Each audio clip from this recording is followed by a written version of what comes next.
and treat Latinos who have worked in this country and paid taxes like shit. But you Latinos for Trump, you're all the biggest fucking embarrassments to your old damn selves. Look at your fucking self in the mirror. Ain't nothing white about you, pendejo. Nah, see, y'all don't understand. She loves me, I swear. She loves me. You know, that's why she steps out on me the way that she do.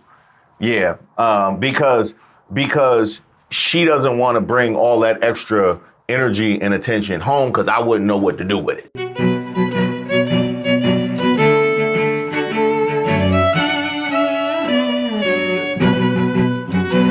Hey, shout out to all of the subscribers and members here on the channel. Don't forget to give the video a like.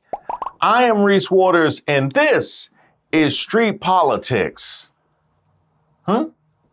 I just saw a video that Trump has brought in the white immigrants who are being poorly mistreated in their country, so he wants to save them. You Latinos for Trump, come to the front. Come to the front, you fucking disgraceful pieces of shit, you. Okay, you know what? Perhaps this should have been a troubled waters.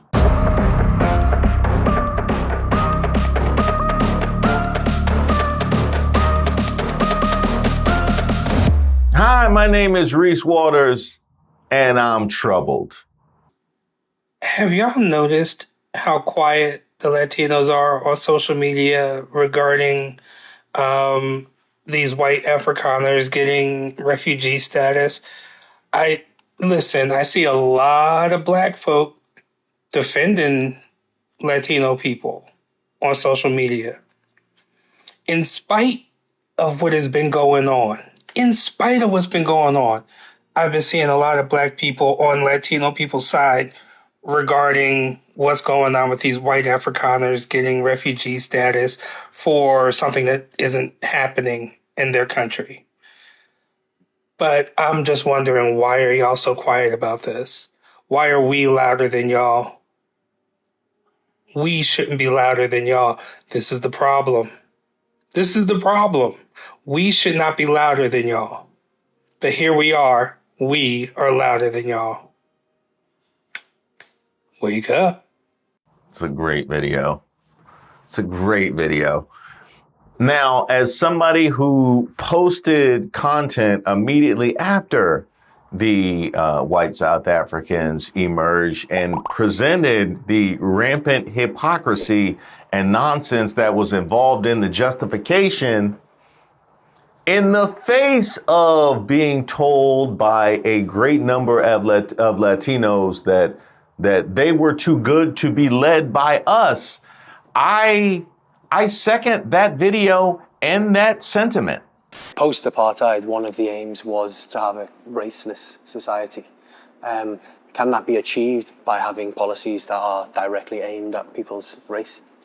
So the fact of the matter is, for me, it's impossible to move to a society where we can let go of race, until we've actually rectified those injustices that are based on race. Now, how could you even justify something like that? Y'all don't know the Trump administration. Here's the presidential action. By the authority vested in me as president by the Constitution and the laws of the United States of America, it is hereby ordered as follows. I think he meant Corinthians by Constitution. Section 1, purpose, in shocking disregard of citizens' rights. Okay, I've seen enough. I knew I was going to be triggered by it. I knew. Are you making presidential actions to protect citizens' rights in another country while you and your party lobby to strip Americans of their rights here? I mean, it's not as if you're not willing and able to use your voice when you choose to. I will vote for Donald Trump.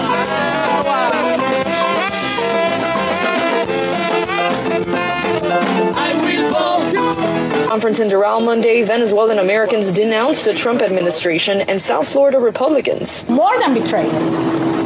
Beyond betrayed. So in the face of all of that, we want to get your thoughts. You Latinos for Trump, come to the front. Come to the front, you fucking disgraceful pieces of shit, you. What a fucking embarrassment you are to our people, to our culture, to our ancestors, who fought with their freaking lives against this very same regime that you got up, got dressed with your own right and your own free will, and voted for this fucking piece of shit president that's here now. And we all, as a whole, the Hispanic community, get looped in with you all. As, oh, your people voted for him. Because you want to be white aligned so fucking badly. You know that when Christoper Columbus went to put the island of Puerto Rico, I'm talking to Boricos right now. When he went to the island of Puerto Rico, he found the Taino people to be so warm and welcoming and giving that he went back to Spain and told the king, yo, give me 50 soldiers, I can take over the whole island. These people are giving to a fault. He went over there and captured all the natives, tortured, killed, sold, and the women. And you pieces of shit voted for the same type of mother. I'm so pissed. I can't even stop cursing. There's not even a word to describe what I think about you Latinos for Trump. There's no, because you are disgraceful beyond measure. And to get a pat on the head that you didn't even get. You're nothing more than a whore for a white man. And I'm talking to men and women alike.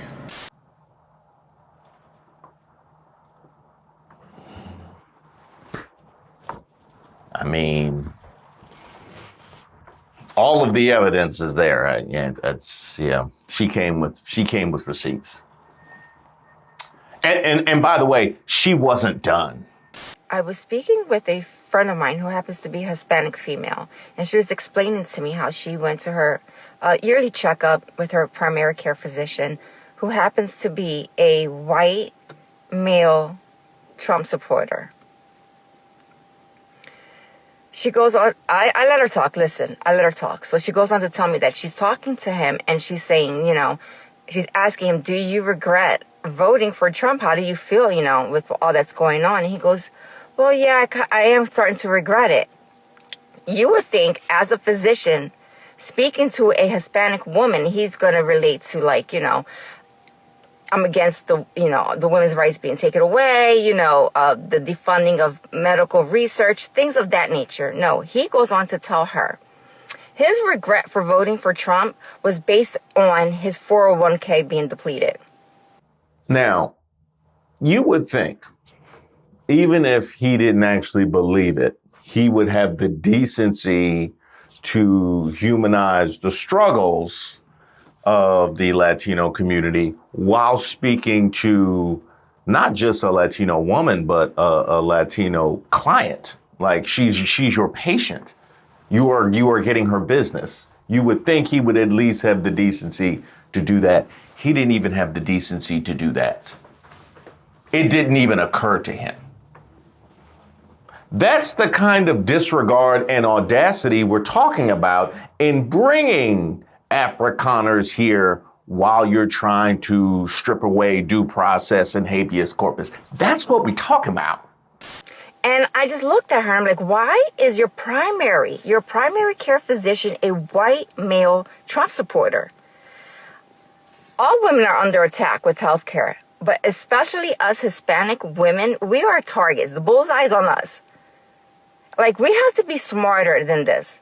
Our primary care physician, our dentist, our OB, the GYN, our cardiologist, anything of that nature should, personally, I'm looking for a person of color, a female person of color that cares about her patients, that can relate. Like, we should not be entertaining any type of Maga on any level, especially with our healthcare. I personally think we need to evaluate everyone in our lives. I asked my nail technician, did she vote for Trump? Had she said yes, I would have gotten up, grabbed my purse, and left. Our barbers, the hair salons that we go to, anyone that we interact with on a regular, should not be a part of MAGA. Like, come on, guys. Any of y'all going to MAGA barbers? Any of y'all? I would say, hey, if it's any of y'all going to MAGA barbers, stay there.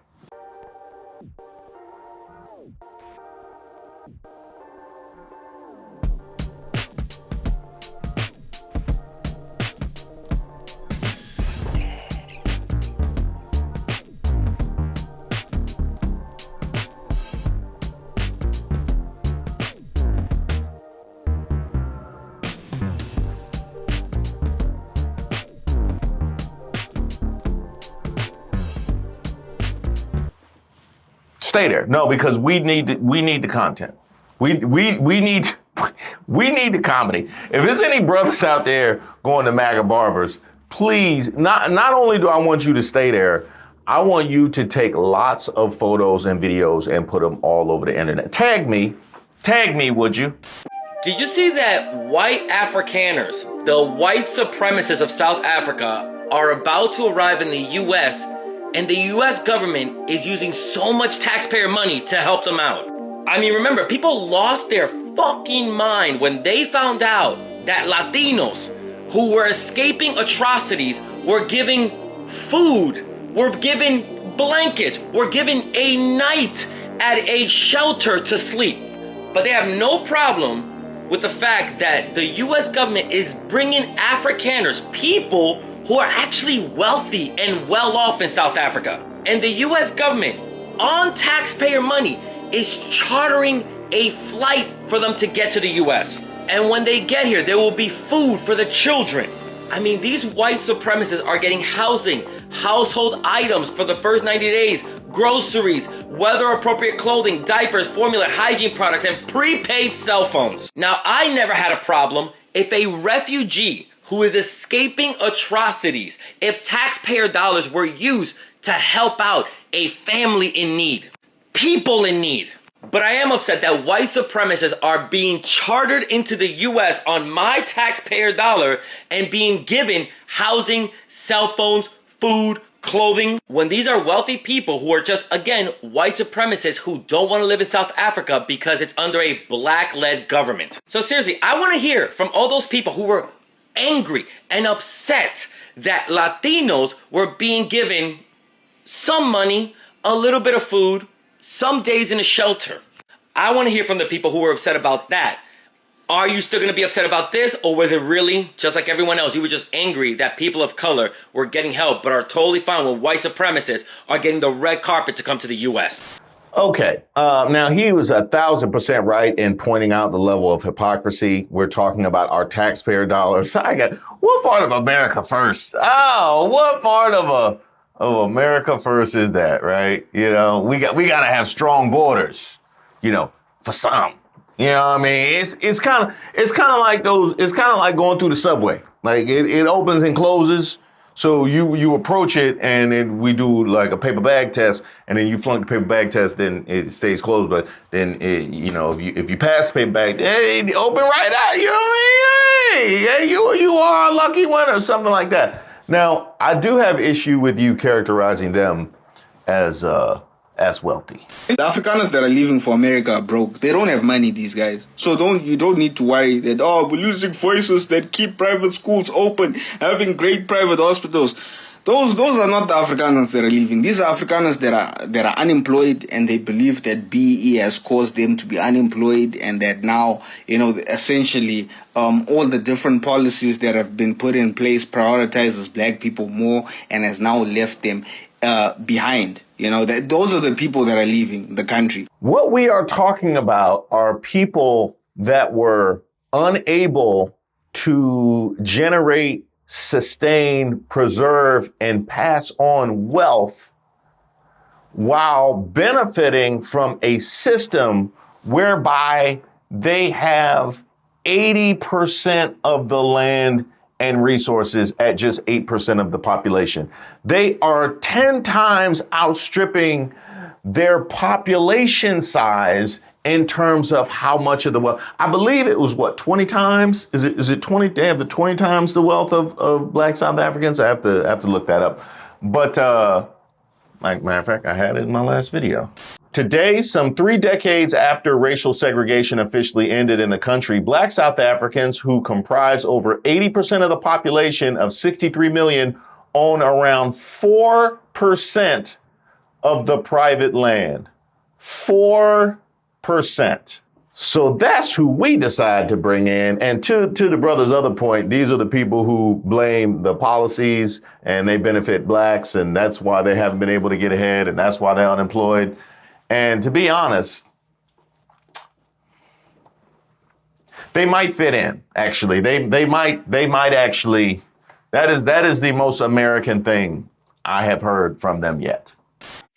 While this racist ass administration terrorizes Latinos across America, some who have been here all their life, have done the right thing, go to their appointments, to do the right things, and then be arrested at their appointments.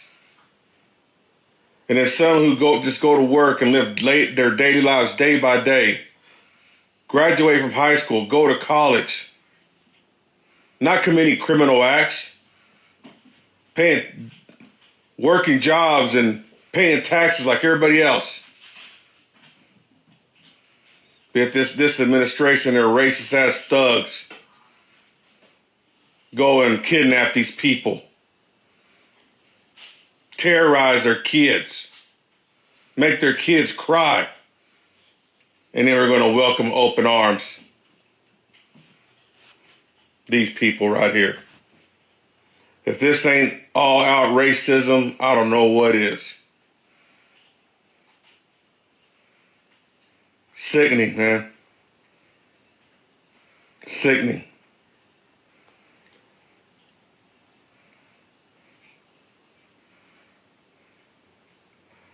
And I shouldn't hold no ill will toward these people because it's not their fault. And I really wouldn't have no problem with them coming here if the other side was treated the same way.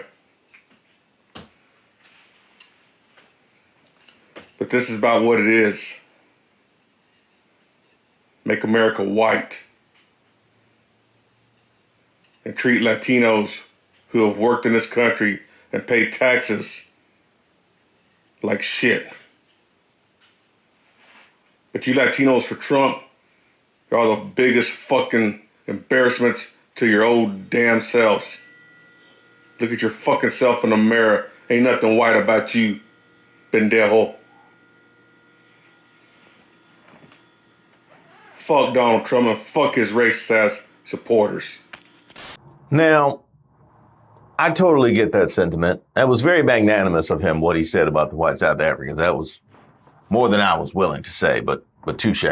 But to the Latinos for Trump, I'm like, so you prioritize your proximity to whiteness to try and pull up the ladder behind you because you felt like it wasn't me. You ignored the blatant anti-Latino and anti-brown rhetoric that was inherent in the entire campaign. You voted this man in. You see the way that he has stripped away lots of policies that apparently he pledged that he would keep intact. That's why we have this community and that community talking about he lied to us, he misrepresented us. So you're dealing with that. You're dealing with being afraid to go to your appointments and being afraid to go to work, etc., which is something that we have all seen. This is what you're dealing with.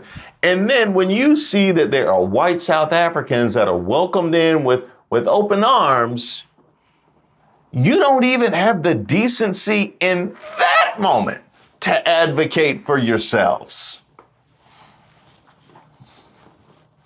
You want to cover for him even now?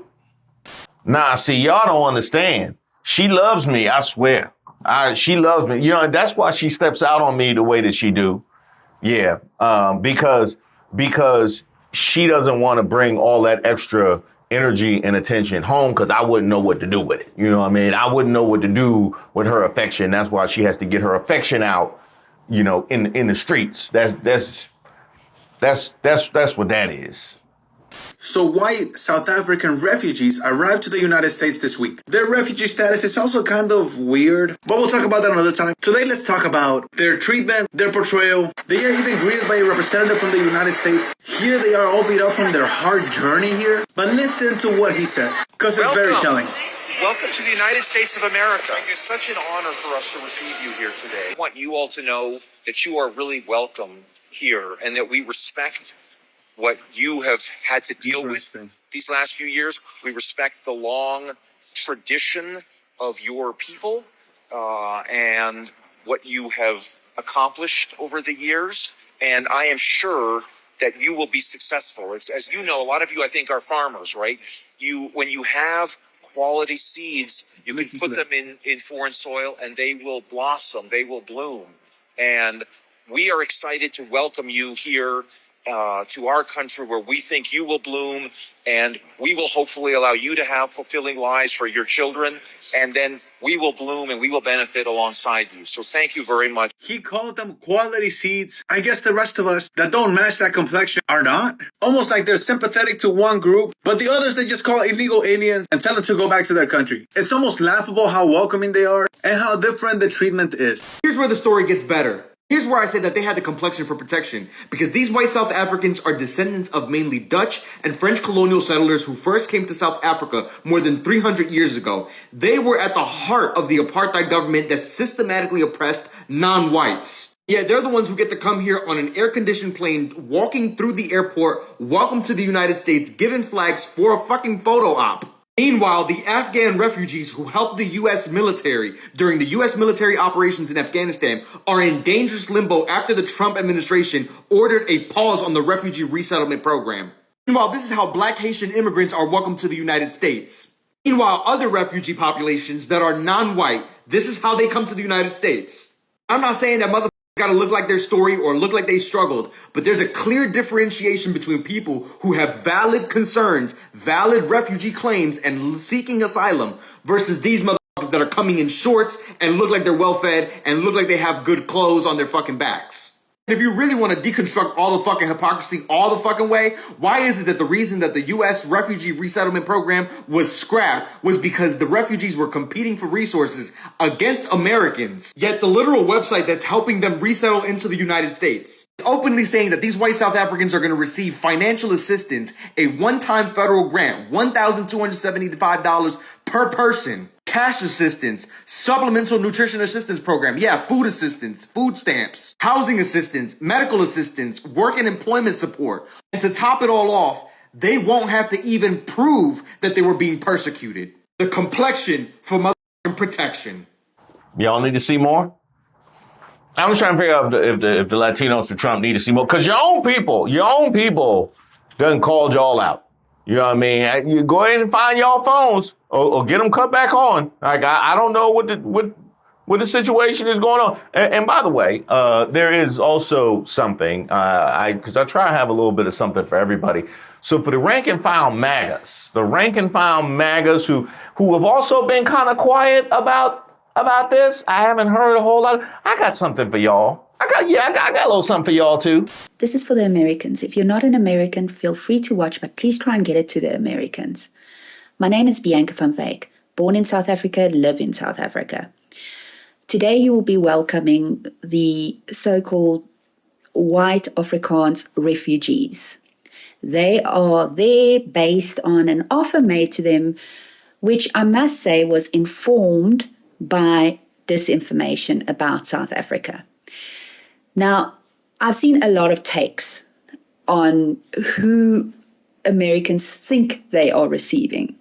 Okay, you are not getting successful, professional, white, middle-class South Africans that are fleeing South Africa.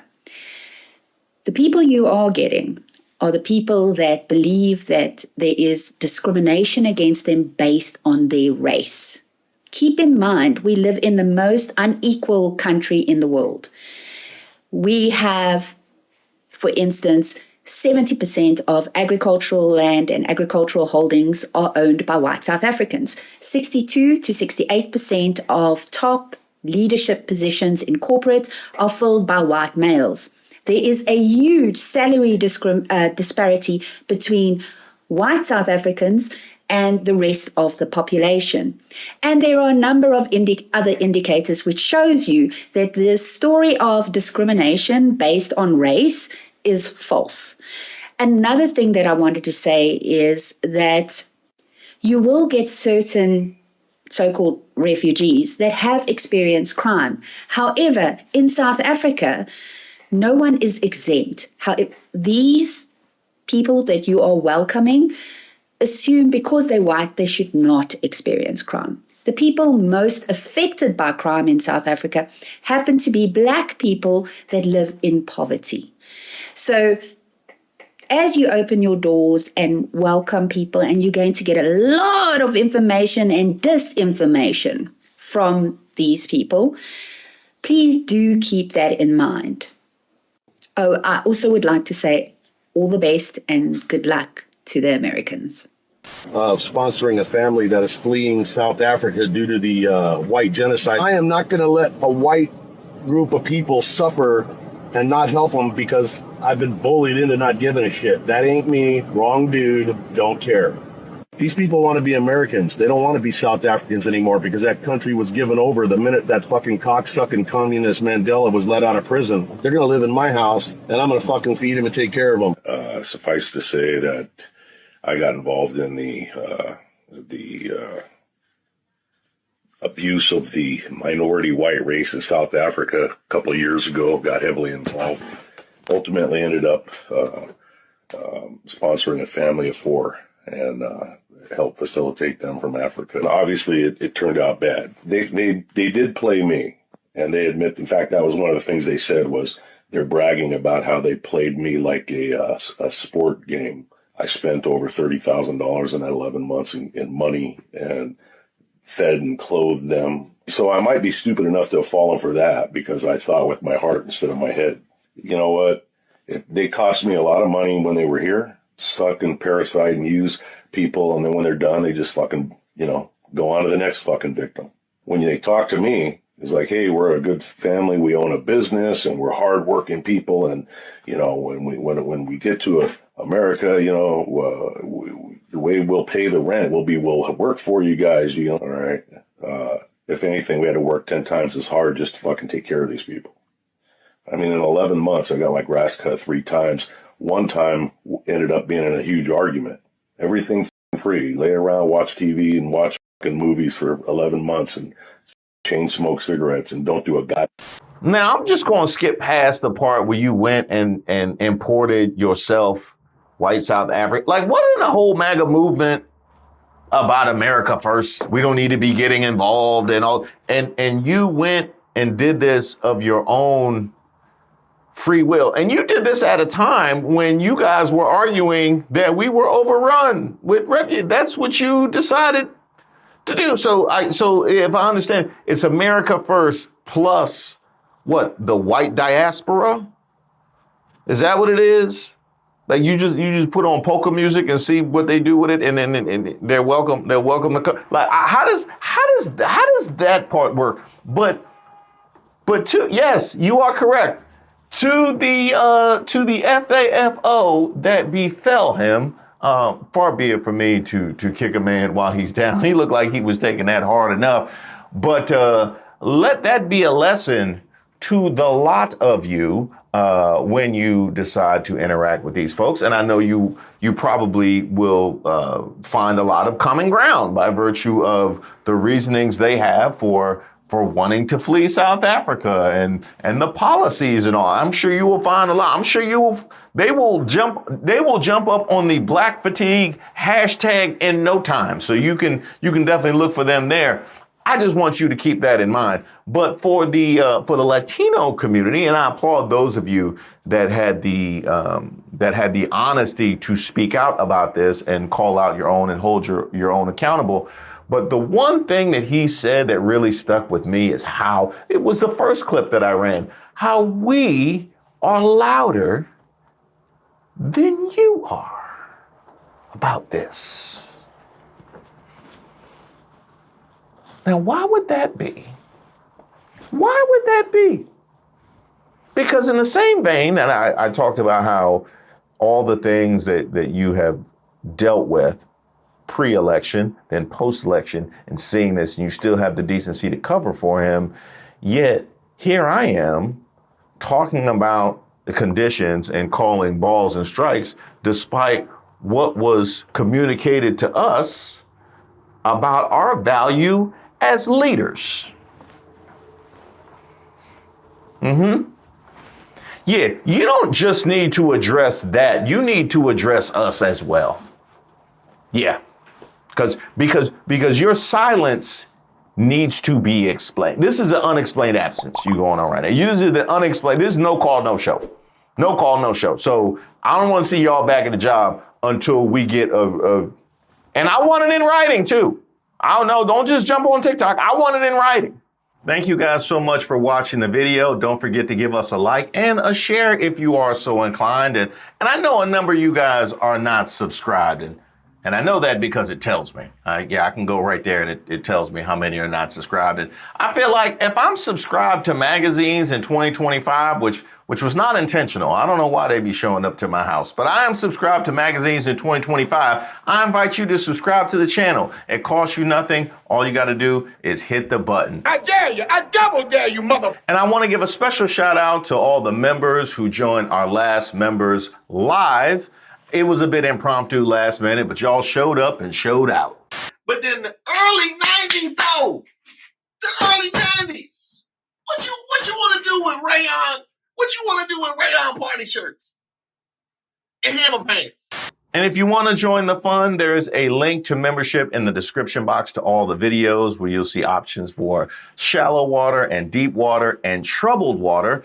You also have further options if you would like to get those benefits. They are also available in our newly launched Patreon, where you'll see deep water and troubled water, which offers all the same benefits of membership here on YouTube, but also includes the newsletter, Wednesday Waters, which goes out once a week, as well as our community chats. And let me say, I had no idea how much y'all were into gardening till I got on those community chats. It's basically like a premier chat that never ends. You can sign up for that at patreon.com/Reese Waters. And last but not least, I want to show some love, as I've done the last few weeks, starting with Dank and then Deshauna and City Dawn, to my girl Roberta, who sent me this photo of her and her crispy, discouraged, depleted, but never defeated t-shirt, which I thought was a message that probably described how I came into this new Trump administration. God, if you listening, hell,